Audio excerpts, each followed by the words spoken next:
Улсын хурлын даргын 82 дугаар захирамжаар жижиг дунд үйлдвэрлэгчдийг дэмжих хуулийн хэрэгжилтэнд хяналт шалгалт хийх, замун бос өрхийн бичил бизнесчдийг дэмжих хууль эрх зүйн орчин боловсронгуй болгох ажлын хэсгийн ахлагчаар ажиллаж байна. Мэдээж жижиг дунд үйлдвэрлэл гэдэг нь улс орнуудын цөм болж явдаг ийм л салбар. Тэр утгаараа баялаг бүтээгч улс орнуудын хамгийн их анхаарч явдаг салбар бол жижиг дунд үйлдвэрлэл юм аа. Тийм учраас бид бүхэн үйлдвэрлэгч улс орн болохын тулд жижиг дунд үйлдвэрлэлийн салбарын бодлогыг тодорхой болгох, түүнээс гадна төрөөс үзүүлэх дэмжлэгүүдээ илүү сайн оновчтой шийдлэлээр өгснөөрөө энэ салбарыг томоохон хэмжээнд ажиллах, дээрэс нь Монгол улсын төдийгүй экспортын чиглэлийн улс орн болоход илүү тийм төхөн болно гэж зорж байгаа. Хөгжлийн бэрхшээлтэй бохгүй. Тэгээд манайх 13 ажилчтай 9 хүн хэрэгжиртэй. Тэгэхээр надтай нэг тэгээд аруулаа. За тэгээд туслах нэг 4 байгаа байхгүй. Тэгэхээр манайх ингэж байна. 50 сая төгрөг зээл хүсгээр багтаад байгаа байхгүй. Тэгэхээр додрогоо орчихээр томдод байна.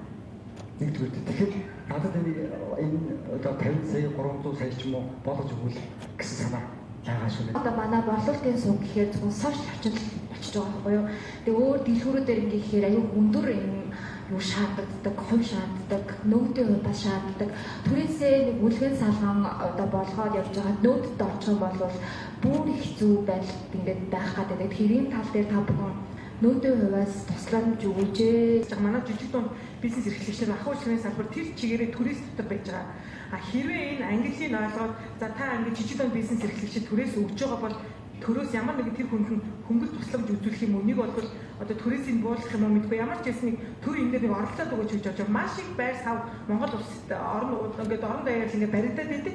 Тэр хороолол нь багсдаггүй. Дээрээс нь нэг жидүү эрхлэгчид төрөөсөндөө байгаад байдаг. Ерөөсөө ямар ч тийм нэг хөдөлгөөн авахгүй байна гэж харж байна. Мэдээж энэ хуулийн эрх зүйн орчныг боловсронгуй болгохдоо яг үүнлүү чиглэсэн олон зохицуултуудыг хийх, мөн дагсан олон хууль өөрчлөлт оруулах боломжуудыг бүрдүүлнэ. Энэ дотор бол татврын тухай хууль, заман худалдаа авалтын бодлоготой холбоотой асуудал, цаашлаад худалдааны хуулийг ч гэсэн бид хүн шинээр өргөн барих тийм боломжийг бүрдүүлэх ёстой гэж харж байна. Ингэжээж энэ хууль маань илүү хүндээ компанитай өгөөжтэй байх, баялаг бүтээгчдийг дэмжсэн юм хууль эрх зүйн орчин болж хэрэгжих боломжтой болно гэж харж байгаамаа. Нэгсэндээ хэн хийж хэрэгжүүлж байгаа цэр өмнөх нь үүрэг чиглэл тодорхой.